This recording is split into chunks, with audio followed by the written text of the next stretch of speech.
আমরা আলিফ আরেকবার বলতে হবে। আসসালামু আলাইকুম লিসেনার্স। থ্যাংক ইউ রাসেল ভাই। পরপর 2 সপ্তাহ আমার জন্য খুব আনএক্সপেক্টেড আর সেটাই। তো এখন ঘটনা শুরুর আগে ছোট্ট একটা ইনসিডেন্টের কথা বলি। আজকের ঘটনা, আজকে আমার মানে সিস্টার ইন ল আর কি, উনি দুপুরবেলা ভাত খাওয়ার সময় আর গরুর মাংস দিয়ে ভাত খাচ্ছিলেন। তো ভাত খাওয়ার সময় গরুর একটা হাড় আটকে যায় গলার ভিতরে। আচ্ছা। এবং এমন ভাবে আটকে যায় যে উনি এতই বমি করেছেন যে সকালে যা খেয়েছেন সেটাও সব বমিতে চলে আসে, পুরো পেট টেট খালি, অবস্থা খুব খারাপ। এবং একটা পর্যায়ে সহ্য করতে পারছিল না। পরে আমার শাশুড়ি বললো, দেখো আমি জানি না এটা লোকটাকে, এর আগের বার যখন আমার ওয়াইফের যখন কাটা বেঁধেছিল ভোরবেলা খুব বৃষ্টির মধ্যে আমি এই জায়গায় গেছিলাম, একটা লোককে পেয়েছিলাম, আমি জানি না আজকে সেখানে পাবো কিনা, তুমি তো যাও আমার সাথে। আমি বললাম ঠিক আছে চলেন। আজকে বিকাল 5:30টার দিকে আমার ধানমিরপুর থেকে ধানমন্ডি যাওয়ার কথা আর কি। তো ওনার সাথে রিক্সায় উঠি।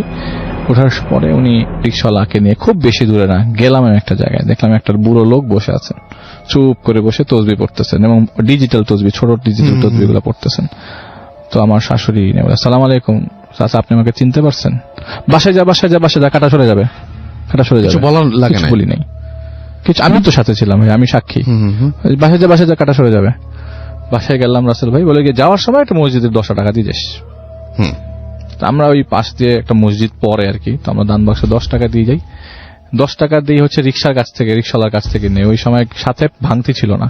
রিক্সাওয়ালাকে বলি যে ভাড়া যা আসবে, যাওয়া আসার ভাড়া, বাস তুমি যা টাকা দিবে এটা আমি পরে তোমাকে অ্যাডজাস্ট করে দিচ্ছি। ওর কাছে 10 টাকা নিয়ে আমি দান বাক্সে দিয়ে দিই। বাসায় পৌঁছানোর সময় রাস্তায় ফোন দিই, কি বলে গলায় কাটা সরছে? বলে না এখন, মানে ইয়াটা সরছে নাকি, হাতটা সরছে নাকি? না এখনো সরে নাই। বাসার একদম নিচে রিক্সাওয়ালাকে যখন ভাড়া দিলাম, শেষ করলাম, হঠাৎ করে আমার মোবাইল ফোনে সিঁড়িতে ওঠার সময় আমার শাশুড়ির মোবাইল ফোন আসলো যে কাটা সরে গেছে। আচ্ছা, টাকাটা শোধ হওয়া পর্যন্ত কাটা সরেনি। আমি যখন টাকাটা দিয়ে ফেললাম তখনই শুনে ফেললাম যে আপনার এই হাতটা সরে গেছে। এটা ছিল রাসেল ভাই আমার অদ্ভুত ঘটনা। আজকে 5-6 ঘন্টা আগের ঘটনা। আচ্ছা, ওকে। তো আমার যে ঘটনা সেটা হচ্ছে চট্টগ্রামের। আসলে এটা কিন্তু ঘটনা না, জাস্ট আমার সাথে আজকে একটা ইনসিডেন্ট হয়। তো আমি যে ঘটনা আজকে শেয়ার করবো সেটা চট্টগ্রামের রাঙ্গুনিয়া থানার গুমাইবিল নামক একটা বিলের ঘটনা আর কি। তো ওইখানকার এলাকার লোকজন ওই জায়গাটাকে বলে গোমার বিল। আচ্ছা, অনেকেই চেনে, হয়তো চিনতে পারে। ওই আশেপাশে যে ধান হয় বাংলাদেশের নাকি 1 সপ্তাহ ধান মানে ওইখানকার চাল দিয়ে চলে, এত ফেমাস ওই জায়গার মানে চাল আর কি, ধান আর কি। তো যে লোকটা ঘটনা পাঠিয়েছেন তিনি হচ্ছে আমার আপনার ডেনি ভাই, আমি আগে বলেছিলাম, ওনার এক পরিচিত ভাই, ওনার বাড়ি চিটাগং, উনি ঢাকায় থাকতেন, পড়াশোনা করতেন। ঘটনা 2000 সালের ঘটনা। সেদিন নর্মালি পড়াশোনার প্যারা যাচ্ছিল, হঠাৎ করে একদিন টিফিন টাইমে, রেগুলার প্রতিদিন স্কুলে যেতেন, স্কুলে যাওয়ার একদিন ওই দিন টিফিন টাইম আর বাবা মা হঠাৎ করে মানে টিফিন টাইম বাবা মাকে দেখতে পায় নিচে, বাবা মা পারমিশন নিয়ে ওর ছুটি নিয়েছে। হঠাৎ করে ছুটি কেন? পরে বাবা মার সাথে আপনার গাড়িতে উঠার পরে জানতে পারে যে ওনার দাদু মারা গেছেন। আমি যে ভাইয়ের কথা ঘটনা বলছি তার নাম হচ্ছে প্রমিত, উনি একজন হিন্দু ব্যাকগ্রাউন্ডের মানুষ আর কি। তো দাদু মারা গেছে, ওনার খুব মন খারাপ হয়ে যায়, ওনাকে খুব আদর করতো আর কি। মনটা এত খারাপ হয়ে যায় যে যেতে যেতে ওনার বেশ খারাপ লাগে। তো চিটাগং রওনা দিয়ে দেয়। চিটাগং পৌঁছানোর পরে ওনাদের বাড়ির লোকজনরা সবাই, ওখানে ওনার দাদু খুব ফেমাস ছিলেন, তো আশেপাশের লোকজনরা সবাই জড়ো হয়েছিল। তো রিচুয়াল শেষ করার পরে আর এই যে বিলের ঘটনা বলছিলাম, সেই বিলে ওনার লাশ নিয়ে যায় পোড়ানোর জন্য। আশেপাশে সবাই, অনেক মানুষই গিয়েছিল আর কি লাশ পোড়াতে। তো লাশ ধরে নিয়ে আগুনে দিয়েছে আর কি। তো ওখানে আপনার ডিপেন্ড করে কে কিভাবে লাশ পোড়ায়। অনেকে চন্দন কাঠের লাশ পোড়ায়, মানে যে যেরকম বড় লোক সে বা যার যেরকম টাকা আছে সে সেরকম ভাবে লাশ পোড়ায় আর কি। তো ওনার লাশ পোড়ানোর সময় সন্ধ্যা 6টা বেজে যায় পোড়াতে। তো একটা লাশ, উনি বললেন যে একটা লাশ নাকি পোড়াতে মানে ক্রিমেশন কমপ্লিট করতে 8 থেকে 10 ঘন্টা সময় লাগে। তো কেউ ঘি দেয় বা ঘি দিয়ে পোড়ায়, অনেকেই ডিফারেন্ট ভাবে স্টাইলে পোড়ায় আর কি। তো ওনাদের লাশ পোড়ানোর মাঝখানে রাত তখন 9টা কি 10টা বাজে, এমন সময় পুড়ছে আর কি। ওই সময় ডেড বডি পুড়ছে। এবং উনি বলছিলেন যে এটা ওনার জীবনের প্রথম কোনো ডেড বডিকে পোড়াতে দেখা আর কি, পুড়তে দেখা। হঠাৎ করে, এটা তার দাদুর বয়স 75 to 80 হবে, হঠাৎ করে একটা লোক ঠিক 10টার দিকে তাদের ঘাড়ে হাত রাখে। এবং তার ফ্রেন্ডরা ছিল, তার 8-10 জন ফ্রেন্ড ছিল, তার দাদুর বন্ধু বান্ধব ছিল, তার বাবার বন্ধু বান্ধব ছিল, বাবা ছিলেন। হঠাৎ করে তার বাবা বলে, যাই চলে যাই বাড়িতে চলো। তো এই বন্ধু বান্ধব বলছে যে যাওয়ার দরকার নেই, থাকো কিছুক্ষণ, আমাদের সাথে থাকো, একদম শেষ করে যাও, তোমার তো রেসপন্সিবিলিটি আছে, তোমার তো দাদু হয়। রেসপন্সিবিলিটি আর থাকে আছে যেহেতু থাকো এখানে, একটা পর্যায়ে আমি তোমাদেরকে বাসায় নেব। তোমার মুরব্বীরা বলছিল ঠিক আছে বাবা তুমি চলে যাও, আমি ওকে আমার বাড়িতে পৌঁছায় দিব না, সমস্যা নাই। তখন হঠাৎ করে তার কাঁধে একজন হাত রাখলো, হাত রেখে বলল, বাবা দাদুরা আমার নাম রতন, আমি তোমার দাদুর খুব ঘনিষ্ঠ বন্ধু, ছোটবেলার বন্ধু, আমার বাড়ি এখান থেকে একটু দূরে, তো এই জায়গায় একদিন একটা লাশ পুড়িয়েছিলাম, একটা ঘটনা শেয়ার করি শোনো, তোমরা তো এখানেই আছো, ঘটনা শোনার সময় কেউ ভয় পাবা না তো? বলে না না আপনি বলেন। মুরব্বী মানুষ একটা ঘটনা বলছে, হঠাৎ করে মানে একটা লাশ পুড়ছে পাশে, একটা ঘটনা শোনাটা কিরকম লাগে না? তারপর বলছে ঠিক আছে বলেন আপনি। বলে ঘটনাটা অনেক আগের, ওই মহিলা লোকটা বলছিলেন, বয়স্ক লোকটা রতন দাদু যে ছিলেন, তিনি বলছেন ঘটনাটা অনেক আগের, তখন আমি সবে মাত্র বিয়ে করেছি, 7 দিন হয় বউ ঘরে তুলেছি। তো এর আমাদের উত্তর দিকে একটা বাড়ি ছিল, ওই বাড়িতে একটা মেয়ে ছিল, নাম হলো রিনা। আমি খুব আদর করতাম ওকে, আমাকে দাদা দাদা করে ডাকতো, আমি খুব আদর করতাম মেয়েটাকে। তো ওই মেয়েটা ছিল আমার এক কাকার মেয়ে, আমি রাসু কাকা নাম। আমি প্রতিদিনই মেয়েটাকে দেখতাম। হঠাৎ করে বাড়িতে পৌঁছালাম, সন্ধ্যার দিকে পৌঁছানোর পর শুনতে পারলাম যে মেয়েটা মারা গেছে। গতকালকে মেয়েটাকে দেখলাম উঠানে খেলছে, দৌড়াচ্ছে, 17 বছর একটা মেয়ে। কোন একটা ঘটনা ঘটে যার কারণে বিষ খেয়ে সে মেয়েটা আত্মহত্যা করে। এটা একটা সুইসাইডাল কেস ছিল। তো অনেক আগের ঘটনা, তো এত আগে পুলিশকে ডাকাও অনেক দূর পাড়ি দিতে হতো, যেহেতু অনেক অজপাড়া গায়ের মধ্যে ছিল ঘটনাটা। তো ওই দিনই রাতের বেলা আর আশেপাশে সমাজে চক্ষু লজ্জা ছিল। তো যেহেতু ওই দিন প্রচন্ড বৃষ্টি ছিল, আর মানে কাদা, মানে উনি বলে যে কাদা টাদা হাঁটু সমান কাদাটা পেরিয়ে আমি ওই বাড়িতে যাই। এই যে বাড়ির মহিলারা কান্না করছে, কিন্তু পুরা গ্রাম, পুরা আশেপাশের বাড়ি যে মাত্র 5 জন মানুষ, আমি সহ, ওই লোক সহ, রতন দাদু সহ আর কি 5 জন মানুষ। বলে যে ঘটনা শোনার সময় ওই ছেলেদেরকে বলছিল, যে ভাইরা ঘটনা শেয়ার করছে, সে ভাইরা বলছে দেখো তোমার ডান পাশে একটা কলা বাগান আছে, কলার বাগান মানে কলার ক্ষেত আছে, তুমি এখানে দেখো, ওই জায়গাটা তাকিয়ে থেকো, আমার ঘটনা এটার সাথে রিলেটেড। তো বলতে বলতে বললো যে লাশ, এত বৃষ্টি থামার কোনো নাম নাই, এই লাশ পোড়াবো কিভাবে? প্লাস রাসু কাকারা যেই লোকের মেয়ে মারা গেছেন তারা অতটা রিচ না, আর লাশকে রেখে পরের দিন পর্যন্ত ওয়েট করার মতো অবস্থা নাই, আর বৃষ্টির সময় লাশ পড়ানো সবচেয়ে কঠিন। বলে যে এই 4 জন আমরা লাশ ধরলাম, এবং যে লোক রাসু কাকা ছিলেন তিনি হাঁটছিলেন না, এই কাদা পারি আমরা এই বিলের কাছে আসি। এই বিলের কাছে এসে লাশকে প্লেস করে একটা রাবার গাছের নিচে, মোটামুটি বৃষ্টি তখন কিছুটা কম লাগছিল, আমরা কাঠটার জোগাড় করে নিয়ে মোটামুটি লাশকে বসিয়ে দিই পোড়ানোর জন্য। তো ওনারা পোড়ানোর জন্য বসিয়ে দেওয়ার পরে আপনার লাশকে স্টার্ট করে দেয় হঠাৎ করে। আর ওই দিন বর্ষাকাল, তো উনি বলছেন যে ওনারা হচ্ছে ওই দিন হানে দিন খাওয়া টাইপ লোকজন। আচ্ছা। তো বর্ষাকাল, পাশে বিল, মাছ নাকি একদম টইটুম্বুর, মানে মাছের নড়াচড়া সাউন্ড পাচ্ছে, ওরা যে লুঙ্গি যদি ফেলি মাছ চলে আসবে, মানে অনেক মাছ। বলে যে এই লোভ সামলাতে পারলাম না, 5 জন মিলে 3 জন এখানে থাকলো, আমি আর আমার এক বন্ধু, ওনারা গেলেন হচ্ছে মাছ ধরতে ওই কলা বাগান থেকে কাছাকাছি বিলের, মানে ঘাটের মতো আর কি। বিল থেকে মাছ ওরা নিয়ে ফেলেছে, মানে একটা কলা পাতার মধ্যে মাছ রেখেছিল, কারণ কোনোভাবে মাছগুলা লুঙ্গির মধ্যে পেঁচিয়ে বাইরে নিয়ে যাবে, এরকম প্ল্যানিং আর কি। তো প্রথম খাপে যতটুকু মাছ নিয়ে আসে সেটা আপনার ডাঙ্গা ঘাটে রেখে আবারও দ্বিতীয়বার দেওয়ার সময় হঠাৎ করে একটা মেয়ে দাঁড়িয়ে আছে। আচ্ছা। সাদা কাপড় পরা একটা মেয়ে ওই কলা বাগানের ঠিক কোনা দিয়ে দাঁড়িয়ে আছে। মনে হচ্ছিল যে এটা কি রিনার পরিচিত। রাত তখন 10টা 11টা 12টা বাজে, তখন গভীর রাত। রিনার তো কারো হওয়ার কথা না। একটু আগাই দেখি না, টর্চ লাইটটা মারি, টর্চ লাইটটা মারে দেখে যে কাউকে দেখা যাচ্ছে না, টর্চ লাইটে কোনো কিছু ভিজিবল না। টর্চ লাইট বন্ধ করলেই 5-6 সেকেন্ডের মধ্যে সেটা ভিজিবল হয়ে যায়। কি ব্যাপার, কাহিনী কি? একটু আগাই উনি, আগানোর পর দেখে রিনা দাঁড়িয়ে আছে, যে মেয়েটা সুইসাইড করেছে। আচ্ছা। ওইখানে দাঁড়িয়ে আছে। উনি আর কোনো কিছু না ভেবে চিন্তা করে যা খবর হবে, মাছ টাছ গেছে, যা উঠাইছিলাম ওটা ফেলে উনি ওই যেখানে লাশ পোড়াচ্ছিল সেখানে চলে আসে।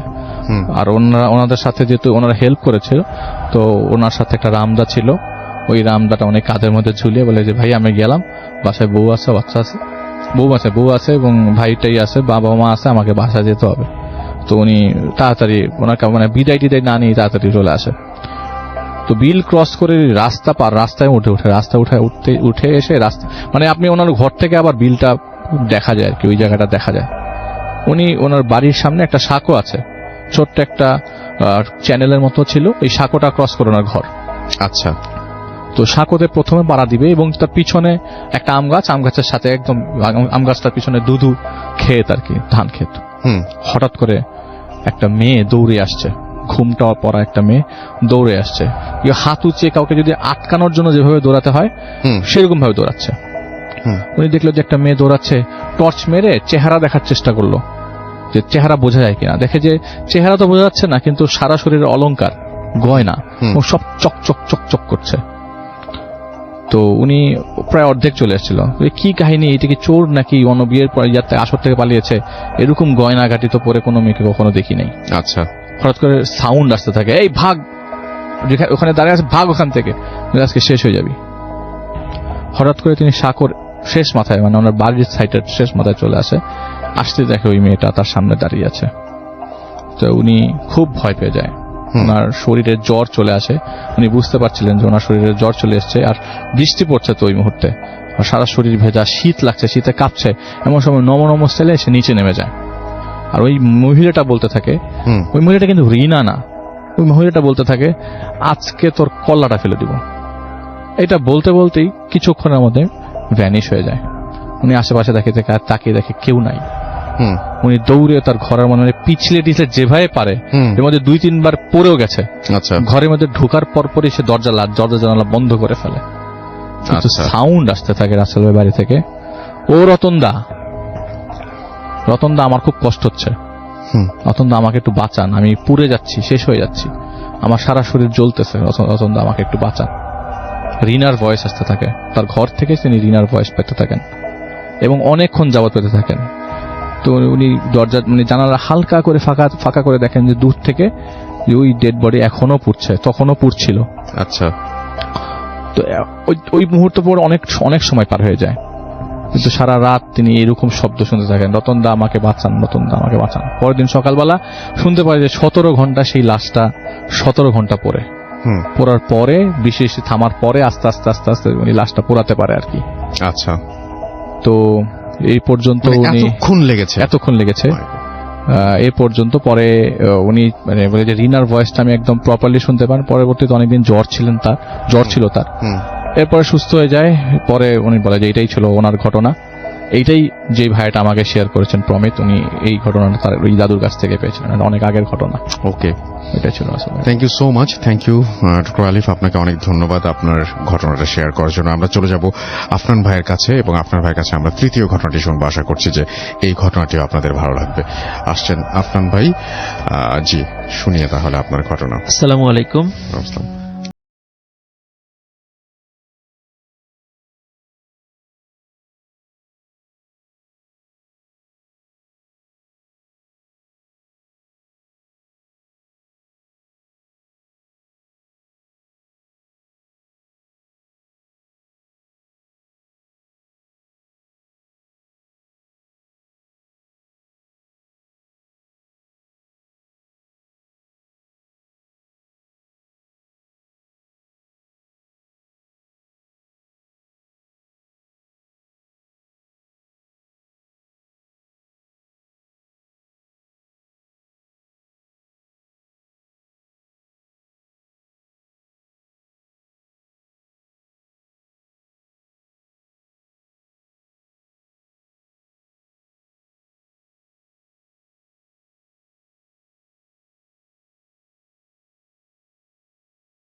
তো এরপর উনি একটু একটু করে সন্দেহ করতে থাকেন, একটু রহস্য, কারণ উনি যেহেতু ব্যবসা বাণিজ্য করতেন, বিভিন্ন জায়গায় যেতেন, বিভিন্ন কথা শুনতেন, বিভিন্ন আলোচনা হতো, এগুলো উনি শুনতেন। তো উনি বিষয়টা একটু চিন্তা করেন, কিন্তু চিন্তা করে কোনো সমাধান করতে পারেন না। এই ঘটনার 2-3 দিন পরে ভাই হঠাৎ একদিন রাতের বেলা উনি ঘুমিয়ে আছেন, দেখে যে চারদিকে মানে প্রচন্ড হই হট্টগোল শব্দ। এখন বাড়ির সবাই বের হয়ে এসে দেখে যে চতুর্দিক থেকে গ্রামবাসী মশাল নিয়ে ওনাদের বাড়ি ঘিরে ফেলেছে। কি ব্যাপার? বলে যে একটা মহিলার মতো লোককে, মানে মানুষকে তোমাদের বাড়ির দিকে দৌড়ে যেতে দেখেছে। আমরা রাতের বেলা পাহারা বসিয়েছিলাম, তো একটা মহিলার মতো তোমাদের বাড়ি, এই সেই অশরীরী যে তোমার বাড়ির ভিতরে ঢুকছে, নিশ্চয়ই তোমার বাড়ির কাউকে ক্ষতি করবে। তখন উনি বলেন আমার বাড়ির কাকে ক্ষতি করবে? উনি বাড়িতে গিয়ে দেখেন যে সবাই ঠিকঠাক আছে, ওনার ওয়াইফ আছে, নিয়ে আসেন। তো বলে যে ঠিক আছে তোমরা সাবধানে থেকো। গ্রামবাসী টের পান নাই যে এই বাসায় আসলে কোনো একটা ঘটনা আছে। তো ওনারা গ্রামবাসী চলে যাবে, তোমরা সাবধানে থেকো। কিন্তু এই ঘটনার পর রাসেল ভাই ওই রেজাউল সাহেবের মনে একটা দৃঢ় একটা সন্দেহ দানা বাঁধতে থাকে যে আসলে বিষয়টা কি। কিন্তু ওনার ওয়াইফ যখন কিছুটা বুঝতে পেরেছেন যে হাজবেন্ড সন্দেহ করেছে, ওই রাত্রেই রেজাউল সাহেবের উপর নেমে আসে ভয়ঙ্কর একটা দুর্ঘটনা।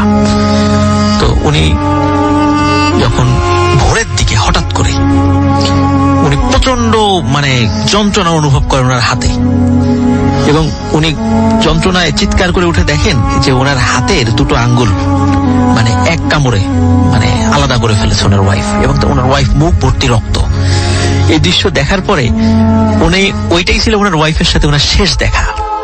ওনার চোখের সামনেই ওনার ওয়াইফ অদৃশ্য হয়ে যায়, এবং উনি চিৎকার চেঁচামেচি করতে থাকেন। বাড়ির লোকজন চলে আসে, বলে এই যে দেখো আমার দুটো আঙ্গুল নাই। তখন সবাই বলে কি হয়েছে? বলে এই যে আমার ওয়াইফের সাথে, মানে আমার ওয়াইফ এই ঘটনাটা ঘটিয়েছে। তখন সবাই বলে যে এতদিন তো তোমাকে জিজ্ঞাসা করি নাই, বা তুমি তো এতদিন বলো নাই যে তুমি কাকে কোথা থেকে বিয়ে করে নিয়ে আসছো, এবার বলো তো আসলে ঘটনাটা কি। তখন উনি বলেন যে আমি গঞ্জ থেকে যখন ফিরছিলাম ওই দিন কোনো কারণে আমার দেরি হয়ে যায়। দেরি হয়ে যাওয়ার পরে নর্মালি দিনের বেলায় ফিরে আসি, কিন্তু ওই দিন আসতে আসতে মোটামুটি নদীর পাশ দিয়ে একটা শ্মশান পার হয়ে আসতে হয়। ওখানে একটা বড় একটা শেওড়া গাছও ছিল। তো একদিন দেখি যে লাল টুকটুকে শাড়ি পরা একটা মেয়ে খুব কান্নাকাটি করছে, মানে রাতের বেলা। উনি একাই ছিলেন, মানে আসছিলেন। তো উনি সহানুভূতির মানে মন নিয়ে জিজ্ঞেস করেন কি ব্যাপার, তুমি কাঁদছো কেন? তখন ওই মেয়ে বলে যে আমার তো সহজে বিয়ে হয় না, প্রতিবার বিয়ে ভেঙে যায়। তো আজকেও আমি মানে সাজুগুজু করে আসছি, আমার মানে বরপক্ষ দেখতে আসার কথা, কিন্তু আমার বিয়েটা আবারও ভেঙে গেল। এই জন্য আমি আর জীবন রাখবো না, আমি মরতে আসছি এখানে। তখন ওনার মনে সহানুভূতি হয়, তখন উনি ওনাকে আসলে নিয়ে আসেন। তখন তখন উনি, এইটাই ছিল আসলে ওই শ্মশান থেকে ওনাকে নিয়ে আসছিল। উনি কখনো চিন্তাও করেন না যে এই ধরনের ঘটনা ঘটতে পারে। এরপরে রাসেল ভাই রেজাউল সাহেবের ভিতরে একটা অদ্ভুত বিষয় কাজ করতে শুরু করে। সেটা হচ্ছে ওই যে জলাতঙ্ক রোগী, সাধারণত দেখা যাচ্ছে যে জলাতঙ্ক আক্রান্ত কোনো প্রাণী যদি কোনো মানুষকে বা কোনো প্রাণীকে কামড় দেয়, দেখা যাচ্ছে যে ওই ভ্যাম্পায়ার মুভির মতো সেও আস্তে আস্তে কিন্তু ওই মানে রোগে আক্রান্ত হয়ে যায় একটা সময়, এবং সে এক সময় মারাও যায়। সেও মানুষকে কামড়াতে চায়। এই রেজাউলের মধ্যে এই বিষয়টা সংক্রমিত হয়ে যায়। সে মানুষকে দেখলে কামড়াতে যেত, আর স্পেশালি মানুষের হাতে গিয়ে কামড় দিত, অন্য কোথাও না, হাতে গিয়ে কামড় দিত। এবং যখন আজান হতো, মনে হতো যে তার মানে শরীরে যন্ত্রণা শুরু হয়ে গেছে। সে দু কানের মধ্যে আঙ্গুল গুজে দিয়ে মানে চেষ্টা করতো কোনোভাবে যেন আজানের শব্দ তার কানে না যায়।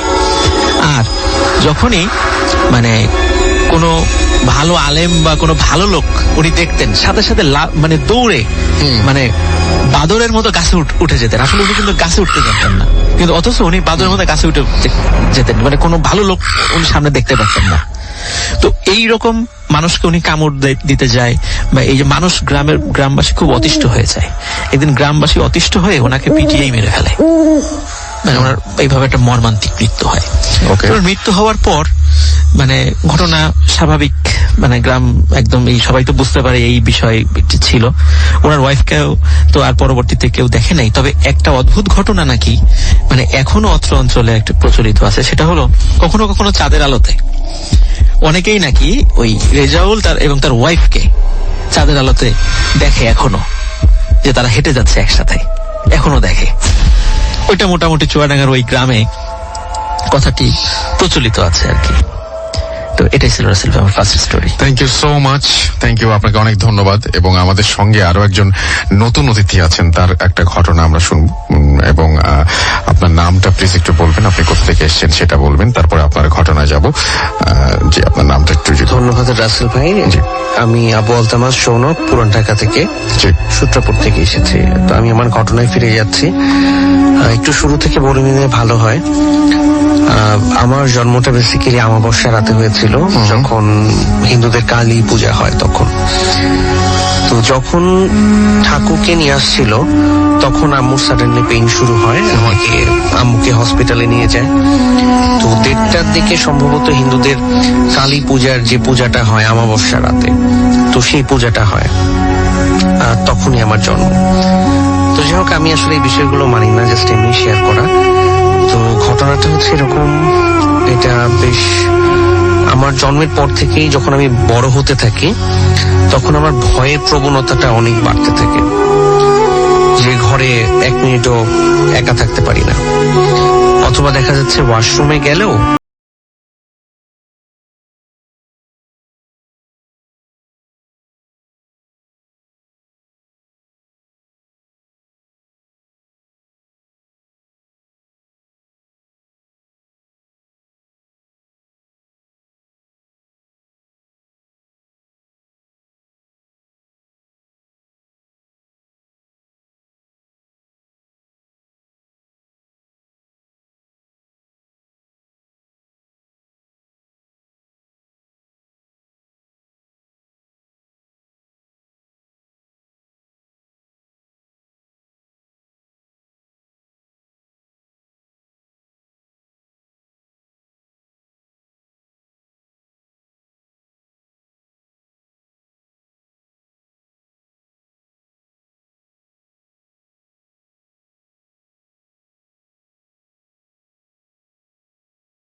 দিন হঠাৎ আমরা সব কাজিনরা মিলে লুকোচুরি খেলছিলাম।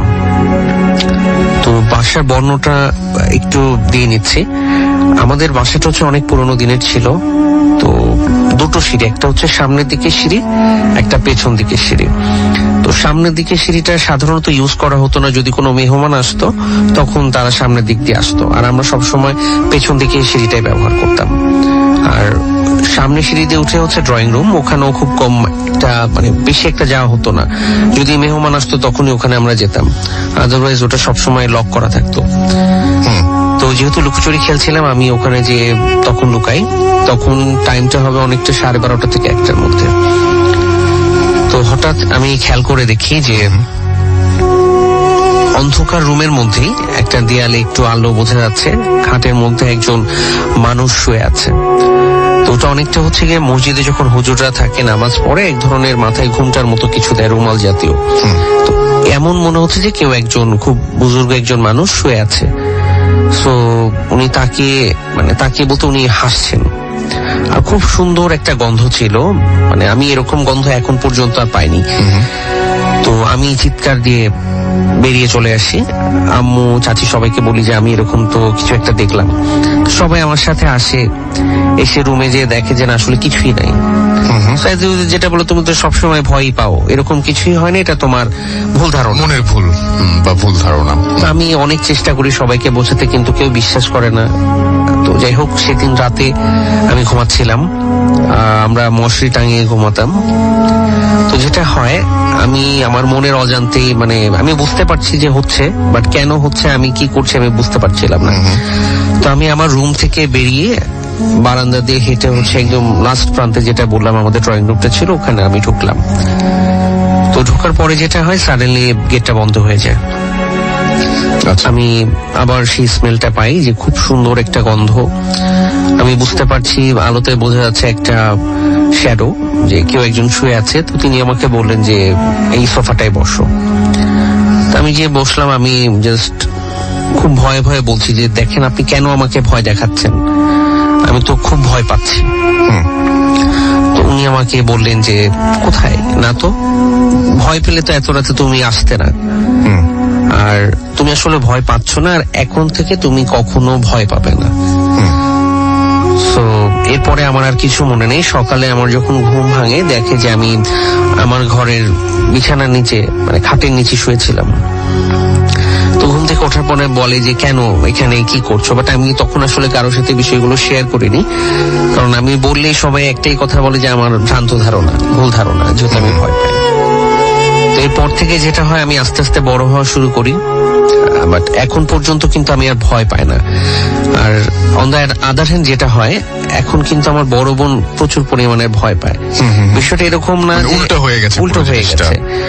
ওর বিয়ে হয়ে গেছে, একটা বাবু আছে, বাট ও এখনো ঘরের টিউব লাইট জ্বালিয়ে, মানে রড লাইট যেটা আমরা বলি, জ্বালিয়ে ঘুমায়। সো অন্ধকার ও থাকতে পারে না। আর যেটা আপনাকে বলছিলাম যে একটা স্মেল পেতাম, তো আমি কিন্তু ওনার সাথে অনেকবার কথা বলেছি। সো এটা যদি হ্যালোসিনেশন হতো, এটা এতবার হতো না। আর আমি ওনার সাথে লাস্ট আমার কথা হয় 2003 বা 2004 এরকম। তো উনি যাওয়ার সময় আমাকে জাস্ট বলে যায় যে এটাই হয়তোবা শেষ দেখে, পরে আর দেখা হচ্ছে না।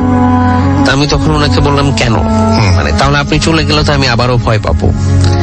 তো উনি বললেন যে না, তুমি আর কখনোই ভয় পাবে না, বাট একটু চেষ্টা করো তোমার রাগটা কন্ট্রোল করার জন্য। আচ্ছা, ওকে। সো এটাই আমার ছিল প্রথম story. Thank you so much, আপনাকে অনেক ধন্যবাদ। আমরা চলে যাব আবারও ডক্টর আলিফের কাছে, এবং ডক্টর আলিফের পরে যদি আহমেদ বাবু, ওনার কাছে আমরা যাওয়ার চেষ্টা করব, এবং আশা করছি যে এই ঘটনাগুলো আপনাদের ভালো লাগছে। এখন পর্যন্ত যেগুলো আপনারা শুনছেন, আশা করছি আপনাদের ভালো লাগছে। আমরা চলে আসছি ডক্টর আলিফের দ্বিতীয় ঘটনায়।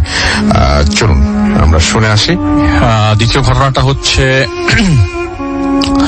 খুলনা জেলায়। তো যিনি শেয়ার করেছেন ওনার ঘটনা, আমি লাস্ট এপিসোডেও শেয়ার করেছিলাম, হাসান ভাই। এটাই ওনার এক পরিচিত ভাইয়ের ঘটনা, তার দাদার ঘটনা আর কি। তার দাদা যে চাকরি করতেন আর কি, তিনি ফরেন্সিক বিভাগে একটা সিম্পল ডোম হিসেবে চাকরি করতেন, একটা জায়গায়, একটা থানার আন্ডারে, একটা মর্গে। তো ওনার কোন ধরনের প্রাথমিক শিক্ষা ছিল না, শিক্ষা ছিল এতটুকু যে এটা লাশ কাটতে হবে। শুরুতে যখন তিনি মানে মর্গে চাকরি শুরু করলেন, তখন পাশে তার দাঁড়িয়ে দাঁড়িয়ে দেখতেন তাদের বসের কাজ। একটা পর্যায়ে বসের কাজ দেখে দেখে নিজের কাজ শেখা, এবং আপনার শেখার পরে উনি নিজেই কাজ করা শুরু করলেন। ঘটনাটা 1989 সালের। তো ওনার সিস্টেম এরকম ছিল যে উনি মর্গে ঢুকতেন হচ্ছে রাত 9টার দিকে, 10টার দিকে ঢুকে যেতেন এবং বের হতেন ভোর 5টা-6টার দিকে। বাকিটা সময় সে সকালবেলা বাড়িতে যে খাওয়া দাওয়া করে ঘুম দিতেন, এক ঘুমে একবার দুপুরবেলা উঠে আবার বিকালবেলা আড্ডা, এবং রাতের বেলা জিনিসপত্র যদি বাড়িতে কিছু লাগতো কিনে দিয়ে আবার তিনি চলে যেতেন মর্গে। ওকে, এরকম রুটিন ছিল তার। তো এটা হচ্ছে সেপ্টেম্বর মাসের দিকের ঘটনা, 1989 সাল। সেই সময়টায়, সেই দিন মানে ওনার এরকম অবস্থা ছিল যে একটা সময় ওনার লাশ কাটা ছিল পেশা, এরপরে হয়ে গেছিল নেশা। এবং এটা আমি আগেও একবার একটা ডোমের ঘটনা বলতে যে বলেছিলাম যে আমার কাছে মনে হয় সব ডোমগুলো এরকমই অবস্থায় আছে। মানে প্রথমে প্রফেশনালি একটা পরে বলে যে আমার উনি বলছিলেন যে প্রফেশন থেকে প্যাশন হয়ে গেছে। হ্যাঁ, যে লাশের গন্ধ না শুনলে ওনার ভালো লাগতো না। আচ্ছা, এটা এক ধরনের নেশাই হয়ে গেছে, লাশের গন্ধ না শুনলে ওনার ভালো লাগতো না। আমাকে বলছিল মানে যে ওনার এই অবস্থা আর কি। হ্যাঁ। তো সেদিন যেদিন ঘটনা ঘটে, সেদিন বৃহস্পতিবার, সেদিন 2টা লাশ আসে। তো অন্য সময় নাকি এরকম হয় যে ওনার অ্যাসিস্ট্যান্ট সাথে থাকলে উনি 5-7টা লাশ কেটে ফেলেন, এরকম দিনও গেছে। তো সেদিন 2টো লাশ আসে, এবং 2টো লাশ এরকম ওই যে আপনার এটাকে কি বলে, চাটাইয়ের মধ্যে মোড়ানো অবস্থায় আসে। উনি রিসিভ করেন, এবং উনি রিসিভ করে 2টো লাশকে স্ট্রেচারের উপরে শুয়ে ফেলেন। ওকে, 89 সালের সেই ঘটনা বলতে যে বলছেন যে ওই দিন এত বৃষ্টি যে ওনার ওই দিন ওই ইয়াটা আসে নাই, অ্যাসিস্ট্যান্টটা আসে নাই। তো উনি বলে 2টা লাশই তো আছে, দরজা বন্ধ করে, আবার শিয়ালের প্রকোপ ছিল।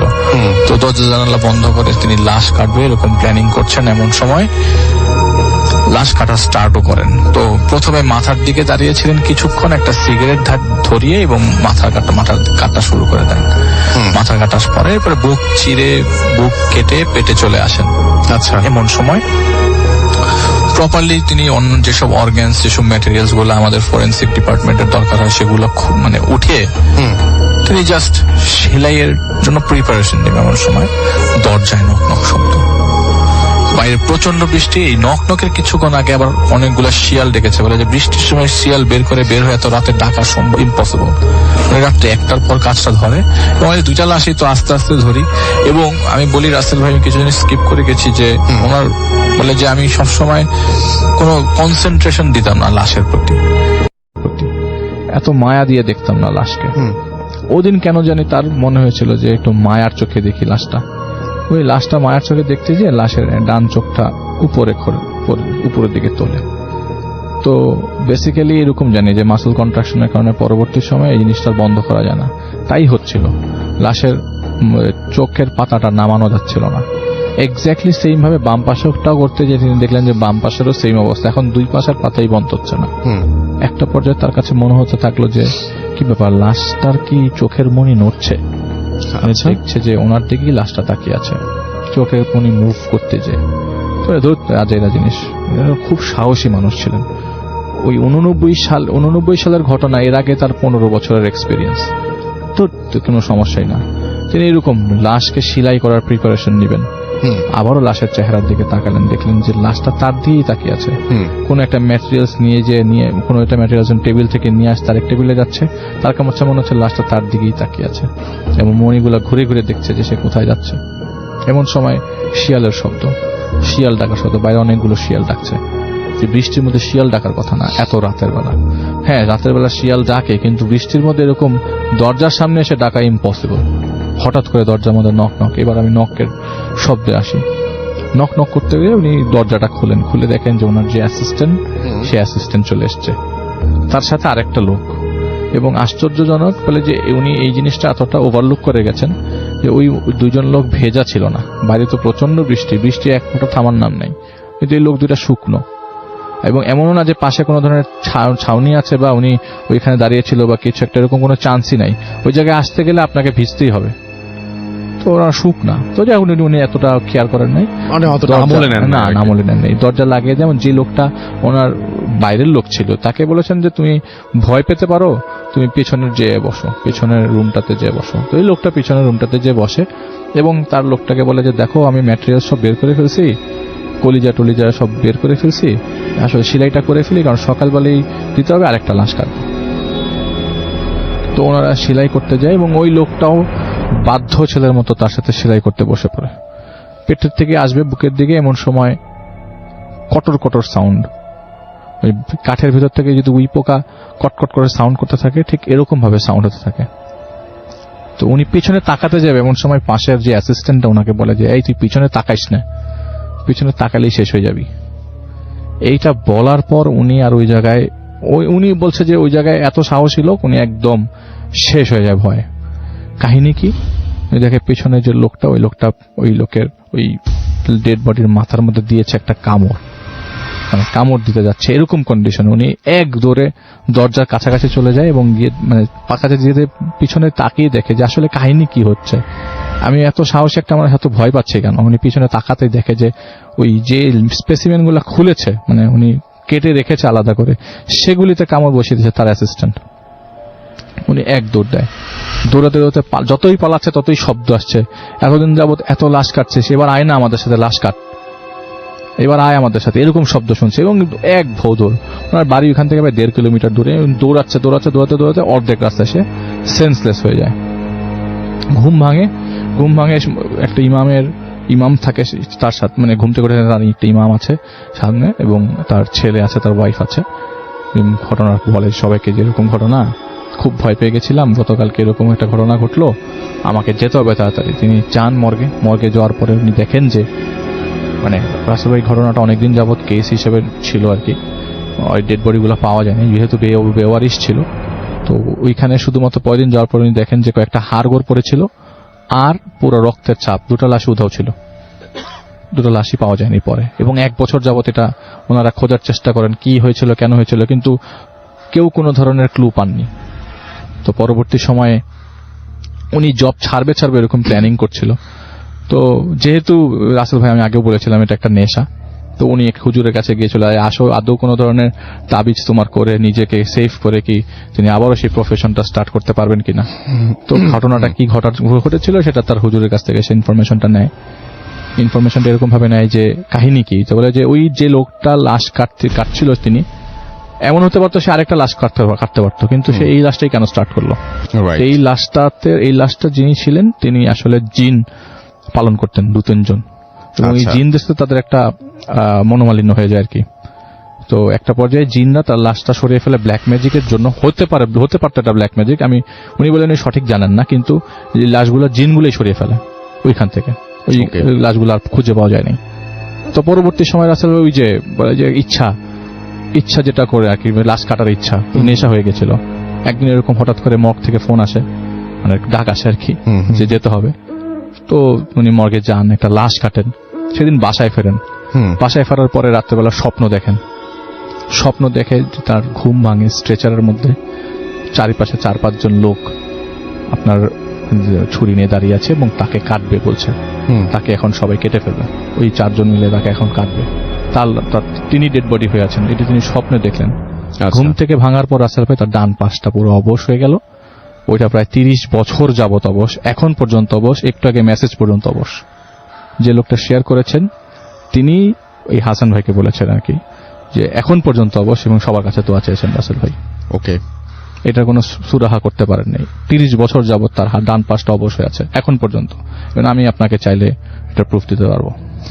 ওকে, thank you so much doctor Alif আপনাকে। এবং আমি একটু ছোট্ট করে এবার বাবু ভাইয়ের কাছে যাব, এবং আমি একটু ছোট্ট করে তার আগে যারা লিখছেন টুইটারে একটু পড়ে নেই। এমডিএ হাসান খান আমাদের সাথে আছেন দেখতে পাচ্ছি। এছাড়াও আরো অনেকেই, যেমন টুকু শেখ আমাদের সঙ্গে আছেন এমডিএ হাসান পড়েছি আমি। নাইম আমাদের সঙ্গে আছেন মইনুল সাগর, গোপালগঞ্জ থেকে শুনছেন তিনি। এস আর রাজ আমাদের সাথে বলছেন যে আজকের স্টোরিগুলো ভালো। আমাদের সাথে আছেন মইনুল সাগর, আমাদের সাথে আছেন দেখতে পাচ্ছি শামীম ইসলাম শাকিল, আমাদের সাথে আছেন আমির খসরু, এছাড়াও রায়হান হোসেন জনি আমাদের সঙ্গে আছেন, এবিএম আকাশ আমাদের সঙ্গে আছেন দেখতে পাচ্ছি সাব্বির হোসাইন, শান্ত ইসলাম আমাদের সাথে আছেন মেহেদি হাসান, এছাড়াও মইনুল সাগর, জুলহাস, নেইমার কাতার থেকে শুনছেন তিনি এবং ছবিও দিয়েছেন কাতারের এই মুহূর্তে। আনিস, অমিত শাহজাল আমাদের সাথে আছেন, শাহরুখ আহমেদ আমাদের সাথে আছেন দেখতে পাচ্ছি। এছাড়াও এমডি আরিফুর রহমান রংপুর থেকে শুনছেন তিনি, বগুড়া থেকে শুনছেন সৌমিক হাসান, এছাড়াও মিনহাজ আমাদের সঙ্গে আরো অনেক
মানে অন্ধকারের মাঝে অন্ধকার, এরকম একটা কিছু উনি ডিটেক্ট করতে পারতেছে এবং সেটা মুভ করতেছে। মুভ করতে করতে করতে মনে হলো যে ওনার পাশে যে কমোডটা, কমোডের কাছে আসলো। কমোডের কাছে এসে উনি হঠাৎ করে পেলেন যে কমোডের যে সিটটা এটা উঠানো ছিল, ঠাস করে এটা পড়ে যায় এবং মনে হলো যে কমোডের উপরে কেউ বসলো এবং ওনার ফিল হচ্ছে যে রুমের মধ্যে আরেকটা নিঃশ্বাসের শব্দ উনি শুনতে পাচ্ছে। তারপর উনি হঠাৎ করে ওনার কানের কাছে ফিসফিস করে শব্দ পায় যে ইঞ্জেকশনটা না দিলে হতো না, এবং এটা শোনার সাথে সাথে ওনার সাথে সাথে গুজবাম্প হয় এবং উনি মনে হচ্ছে ওনারই হৃদস্পন্দন থেমে যাবে এবং উনি নিজের অজান্তেই বলতে থাকে আমাকে মাফ করে দাও, একদম একদম আমাকে মাফ করে দাও, আমাকে মাফ করে দাও, এরকম বলতে থাকে। এবং বলতে বলতে কখন যে উনি চোখ বন্ধ করে ফেলছেন বা ঘুমায় গেছেন, উনি সেন্সলেস ঠিক বলে না, মানে ওনার ভাষাতে এটা সেন্সলেস হবে না, উনি ঘুমায় গেছেন। উনি যেটা বলছে যে উইচ ওয়াজ ভেরি ডেঞ্জারাস, কারণ পানিতে ডুবে মারা যেতে পারতেন। উনি যদি স্লিপ কেটে আরেকটু নিচে চলে যেতেন তাহলে পানিতে ডুবে মারা যেতেন। ওনার খেয়াল নাই। ওনার যখন মানে ফিরে তখন দেখে যে হঠাৎ বাইরে বৃষ্টির শব্দ আর নাই, ঝড় বৃষ্টির শব্দ নাই, এবং উনি তখনও শাওয়ারে, ওনার হাত টাত সব চুপসে গেছে একদম এবং থরথর করে কাঁপতেছে আর কি। এবং তখন ভোরের আলো হালকা রুমের ভিতরে আছে আর কি, ওই জানলার ভিতর দিয়ে আসতেছে। তো উনি এত ভয় পাচ্ছিলেন যে উনি শাওয়ারের ভিতর থেকে উঠতে ভয় পাচ্ছিলেন তখন। তো উনি উঠে কোনো মতে আর কি রুমে আসেন, ধাতস্থ হন এবং উনি সাথে সাথে ওনার টেলিফোনের কাছে যান, মেডিকেল কলেজে ফোন করে ওনার ওয়াইফ যেখানে আছেন সেখানে উনি খোঁজ নেন। ওয়াইফকে বলেন যে কোনো অবস্থায় হোক এখনই বাসায় আসতে বলে উনি একটু ধাতস্থ। ওনার ওয়াইফ আসেন, ওনার ওয়াইফ আবার ওনার থেকে বিশ্বাসী ছিলেন। তো তিনি আসেন, এসে দেখেন যে স্বামী ভয়, এবং উনি বলে এরকম ভয় পাচ্ছিলেন তখন ওনার মনে হচ্ছিল যে উনি যে রুমটায় বসে আছেন যে কোনো সময় ওই রুমের গেট খুলে ওই লোকটা ঢুকবে, আচ্ছা যাকে উনি ইঞ্জেকশন দিয়েছেন। আচ্ছা, প্রতি মুহূর্তে এরকম উনি ফিল করতেছেন। প্রচন্ড ভয় পাচ্ছিলেন ওই সময়। তো ওর মধ্যে ওনার ওয়াইফ আসেন এবং উনি অনেক কষ্টে দরজা খুলেন। দরজা খোলার পর ওয়াইফকে বলেন কথাগুলা। তো ওনার ওয়াইফ বলেন যে এটা তোমার মনের ভুল, হ্যাঁ, মানে এটা তুমি এরকম কিছু শোনোনি। বাট ওনার ওয়াইফ কিন্তু দুইটা জিনিস আবিষ্কার করে, ঘরের মধ্যে আরো কিছু ফুটপ্রিন্ট পায় রাসেল ভাই, যে ফুটপ্রিন্ট গুলা কিন্তু লাইক ভেজা টাইপের ফুটপ্রিন্ট, এবং ওইটা ওনার একার না, মনে হচ্ছে একজন মানুষ এখানে হাঁটে নাই। আচ্ছা, এবং ডাক্তার সাহেবের অনেক জ্বর আসে এবং উনি ওই দিন সন্ধ্যার থেকে প্রলাপ বকা শুরু করেন। উনি প্রায় দেখতে পান যে ওনার যে রুমটা আর কি, রুমটার গেটের কাছ থেকে যাওয়া আসা করতেছে, হাঁটতেছে। তো ওনার ওয়াইফ শেষ পর্যন্ত না পেরে ওখানকার লোকাল যে মসজিদের ইমাম সাহেব, ওনার সাথে কথা বলেন যে ডাকান ওনাকে। উনি আসেন, ইমাম সাহেব এসে ওনাকে দোয়া পড়েন, ঘরটাকে বন্ধ করেন এবং বলেন যে আসলে ব্যাপারটা কি হয়েছে, প্রত্যেকটা মানুষের সাথে তো জিন থাকে একটা। আপনি যাকে ইঞ্জেকশন দিয়েছিলেন ওনার মৃত্যু ছিল, মৃত্যু তো কারো হয় না, মৃত্যু ওনার ওভাবেই ছিল। তো উনি মারা গিয়েছে,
তখন উনি একদম ঘেমে যান, তাড়াতাড়ি দরজা খোলেন, দরজা খুলে তো উনি সেন্সলেস হয়ে পড়ে যান। তখন তাকে যখন জ্ঞান ফেরানো হয় তখন বলে এই ঘটনা।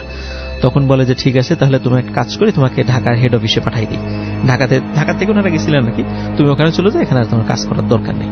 উনি ঢাকাতে চলে আসেন সেলফি, কিন্তু ওনার পায়ের সমস্যা কিন্তু যাচ্ছিল না, ওই যে নির্দিষ্ট সময় কিন্তু পা ভারী হয়ে থাকতো। তো উনি এখানে এসে উনি ডাক্তার দেখান, ডাক্তাররা কোনো সমস্যা ধরতে পারে না। তখন উনি চিন্তা করেন তাহলে আমি একটু মানে ইন্ডিয়াতে ট্রিটমেন্টের জন্য চাই। তখন উনি কলকাতায় যান, কলকাতায় ট্রিটমেন্টের জন্য যান। কলকাতায় ট্রিটমেন্টের জন্য যাওয়ার পরে ওখানে একজন মহিলার সাথে তার দেখা হয়, যিনি চিকিৎসার জন্য আসেন। মহিলার সাথে দেখা হওয়ার পর মহিলা বলতেছে যে তোমার কি হয়েছে? বলে আমার তো পায়ে সমস্যা, আমি তো হাঁটতে গেলে আমার ডান পায়ে খুব অসুবিধা হয়, খুব ভারী মনে হয়, ডাক্তার তো কোনো সমস্যা ধরতে পারছে না। তখন বলে যে বাবা তোমার সমস্যা এখানে সলভ হবে না, তুমি দেশে চলে যাও। তো বলে কেন, আপনি এই কথা বলছেন কেন? বলে যে আমি মোটামুটি ঝাড়ফুঁক এই কাজগুলো করি, কিন্তু আমি হসপিটালে আসছি আমার শারীরিক সমস্যার জন্য, এটা ঝাড়ফুঁকের কাজ না। কিন্তু তোমাকে দেখে আমি বুঝতে পারছি তোমার উপর অন্য কিছুর আছর আছে, তুমি দেশে ফিরে যাও, তুমি কোনো পরহেজগার ব্যক্তিতে ঝাড়ফুঁক করাও, তাহলে সমস্যার সমাধান হবে। ডাক্তারই তো উনি ওনার কথা বিশ্বাস করেন না, উনি যথারীতি ওখানকার ডাক্তার দেখান, ডাক্তার ট্রিটমেন্ট করে কোনো সমস্যা ধরতে পারে না। উনি দেশে চলে আসেন, তখন ওনার মাথায় জিনিসগুলো কাজ করে।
দেখা যায় না।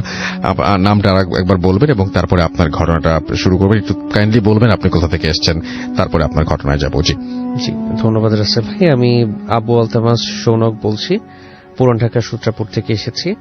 জি ঘটনাটা গত বছরের। যেটা হয়, আমরা সব ফ্রেন্ডরা মিলে, যেহেতু সবাই চাকরি বা বিজনেস করছে, তো ফ্রাইডেটাই একটা সময় পাওয়া যায়। তো গত নভেম্বরের ফ্রাইডেতে আমরা সব ফ্রেন্ডরা মিলে চিন্তা করি যে কি করা যায়। আচ্ছা ঠিক আছে, আমরা সবাই মিলে একটা ফ্রেন্ডের বাসায় যাই। তো আমরা 5 ফ্রেন্ড মিলে আরেকটা ফ্রেন্ডের বাসায় যাই, ওর নাম পারভেজ। তো হাসনাবাদে আমরা যাই, পোস্তগোলা ব্রিজটা ক্রস করে দেন হাসনাবাদ যেতে হয়। তো একটু বলে রাখা ভালো যে মানে পারভেজের আব্বু আমাদেরকে অনেক আদর করেন। তো যার জন্য দেখা যায় যে আমরা রাস্তায় কখনোই আড্ডা দিই না, কখনো মানে সবাই সবার বাসায় আড্ডা দিই, যে কোনো একটা ফ্রেন্ডের বাসায় যে আমরা দিন আড্ডা দিই। তো আঙ্কেল যেটা করেছেন, ওনার 7 তলা বাসার ছাদে আমাদের জন্য 2টা রুম করে দিয়েছেন। সো একটা সাইডে বাগান আছে ফলের, আঙ্কেল একটু শৌখিন মানুষ। আর দেখা যাচ্ছে রুম আমাদের একটি কিচেন করে দিয়েছে, যে আমরা যদি কখনো রান্না টান্না করি। সো যে ঘটনাটা ঘটে, আমরা সবাই মিলে বিকেলে ওর বাসায় যাই, পারভেজের বাসায়। সো আমরা সবাই মিলে কার্ড খেলছিলাম ওর রুমে, গল্প করছি।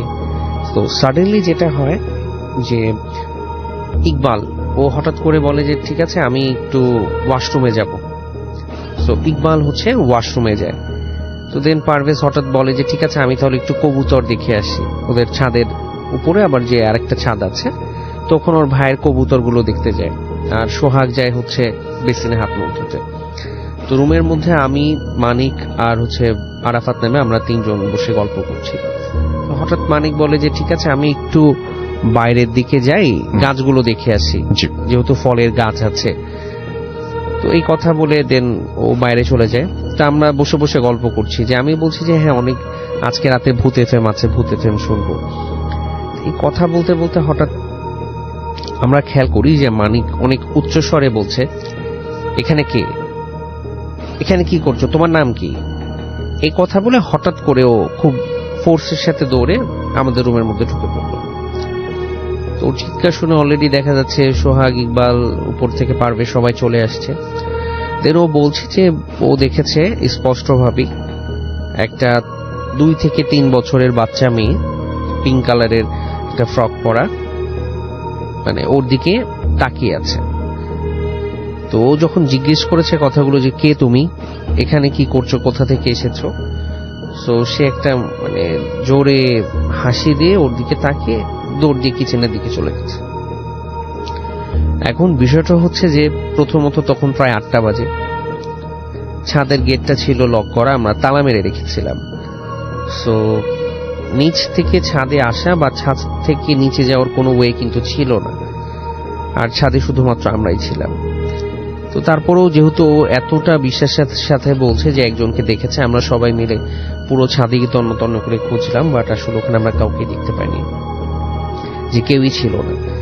তো এরপরেও যেটা হয় যে ও তখন বলে যে না আমি এখানে থাকবো না, কোনোভাবেই থাকবো না। সো ওকে আমরা বোঝাতে পারছিলাম না, দেন আমরা সবাই মিলে ওখান থেকে চলে আসি। আর যেটা হচ্ছিল, আমি আপনাকে এর আগের ঘটনায় আমি বলেছিলাম যে আমার যেটা হয় কোনো কিছু থাকলে না আমি বুঝতে পারি যে এখানে কিছু একটা আছে, গা একটু ভারী হয়ে আসে। সো তখন ওই ফিলটাই হচ্ছিল। আর ওর মানে আমরা এখন পর্যন্ত আসলে এটা মিলাতে পারছি না যে ওই বাচ্চাটা কোথা থেকে আসলো বা কি হলো। ওকে, আর এটাই ছিল আমার ঘটনা। Thank you so much. আপনার ঘটনার জন্য আপনাকে অনেক ধন্যবাদ। এবং আমি দেখতে পাচ্ছি আমাদের সাথে এখানে অনেকেই এখনো পর্যন্ত আছেন, আমাদের যে টুইটারে সেখানে লিখছেন আমাদের সাথে টুকু শেখ এবং